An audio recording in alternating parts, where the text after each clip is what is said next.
सुखम चक्रवर्तीन सुखमस्ति विरक्तस्य मुनिरेकान्त जीवन। हेर्नुहोस् पिताजी, इन्द्रलाई पनि सुख छैन क्या, स्वर्गमा बस्नु भएको छ।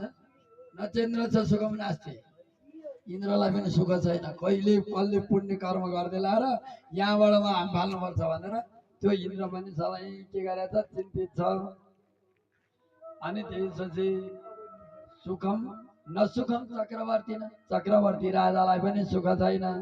कोहीलाई सन्तान भएन भनौँ, कोहीलाई धन छैन भनौँ, कोहीलाई धन छ सन्तान छ शरीर छैन रोग लाग्यो भनौँ। यी सबै एउटा न एउटा पीडाले नपिल्छिएको कोही पनि छैन। सुखमस्ति विरक्तस्य, सुख त केवल विरक्तमा छ। यो मेरो होइन, यो भगवानको कृपाले जे पाएँ त्यही हो भनेर विरक्ति हुनु। जे दियो त्यसैलाई मैले भोग गर्नुपर्छ, नभएको कुरो खोजेर हुँदैन भनेर भगवानमा समर्पण भयो भने त्यो विरक्ति हो। त्यति भयो भने त्यो सधैँ सुखी भइहाल्छ। यो आध्यात्म लाइन भनेको यस्तो आनन्दको छ कि जे परे पनि यो भगवानले त्यसैले गरे हो, मैले के गरे। उसलाई दुःख दिन मन लाग्यो दिन्छ, सुख दिन मन लाग्यो दिन्छ। मेरो कर्मको भोगै यस्तै रहेछ, मैले भोग्नु पर्ने त भोग्नै पर्यो नि। अहिले यहाँ भोगेन र डोरी लाएर हाम फालेर गइयो भने त्यो बाँकी भए जति भोग्नु फेरि अर्कोचोटि पनि भोग्नुपर्छ। विचार गर्नु, जति दुःख पर्छ बरु यी भोग्नु।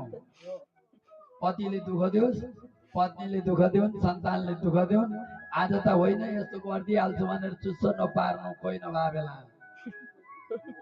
त्यतिखेर त केही होला, त्यतिखेर झन् छटपट, झन् त्यो भोग्न बाँकी रहेको थियो नि, के नजाने मैले भनेर त्यो पिएर गयो। अब बाँकी भएको फेरि अर्को ठाउँमा गएर जन्मिन्छ, फेरि भोग्नै पर्छ। अनि त्यहाँ भोग्नुभन्दा त बरु यहीँ आनन्द छ नि। कति आनन्द हेर्नु त, रुखको फेला बहन पाइहाल्छ, कुहिरा छेउमा चिसो छ, भगवानको कथा कहिले सुन्न पाइन्छ, रिस उठेरै आए पनि होइन। त्यही भएर कहिल्यै पनि के नगर्नु, मतिलाई विध्वंस नगर्नु। किन भन्दा आत्मदेव पनि सन्तानको दुःखले मर्न खोज्नु भएको थियो क्या। आत्मदेव जस्तो मान्छे त मर्न खोज्नुभयो भने हामी यो जीव त किन नमर्नु। यो बुढाले साह्रै कसो र आज हाम फाल्नु पोको बोकेर त्यो नगर्नु। त्यो बुढो त्यस्तै हो भन्नु, चुप्प लाग्यो, एउटा कुना मर्नु, एकछिन पछि आइहाल्छ नि, बाबै खाइसक्यो के होइन। एकछिनको 2 मिनटको सोचाइले के हुन्छ, जिन्दगी जान्छ। तर गए पनि हुन्थ्यो नि, मर्नु पाए सुख हुन्छ भन्छन्। के हुन्थ्यो, यो मरेको दिनदेखिबाट यमराजका दूत आएर लखेड्दा लखेड्दा लखेड्दा लिएर गएर कहाँ कहाँ लगेर डुबाउँछ। अनि